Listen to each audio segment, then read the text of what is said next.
ஜெர்மனில மேன்ஹைம்னு ஒரு பிளேஸ் போயிருந்தோம். இந்த மேன்ஹைமோட ஒரு முக்கியமான லேண்ட்மார்க் வாட்டர் டவர். அங்கதான் வந்திருக்கோம். 1889ல இந்த வாட்டர் டவரை பில்ட் பண்ணிருக்காங்க. இதுதான் வந்து மேன்ஹைமோட ஃபர்ஸ்ட் வாட்டர் டவர். ஃபர்ஸ்ட் வந்து இது வாட்டர் சப்ளைக்காக தான் பில்ட் பண்ணிருக்காங்க. அதுக்கப்புறம் வேர்ல்டு வார் 2ல வந்து ஃபுல்லா டிஸ்ட்ராய் ஆயிருக்கு.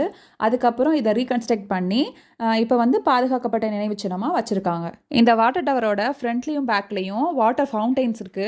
இந்த வாட்டர் டவரை சுத்தி ஒரு பெரிய பார்க் இருக்கு. அதோட இந்த வாட்டர் டவருக்கு பக்கத்துல ரோஸ் கார்டன், ஆர்ட் கேலரியும் இருக்கு. சண்டே அன்னைக்கு ஃபேமிலியோட ரிலாக்ஸ் பண்றதுக்கு ஒரு பியூட்டிஃபுல்லான பிளேஸ் இது. ஸோ நிறைய பேர் அவங்க ஃபேமிலியோட வந்திருந்தாங்க. அந்த பார்க்கை சுத்தி இருந்த வழியில சன் ஷேடுக்காக அதோட ரூஃப்ல கொடி வளர்த்திருந்தாங்க.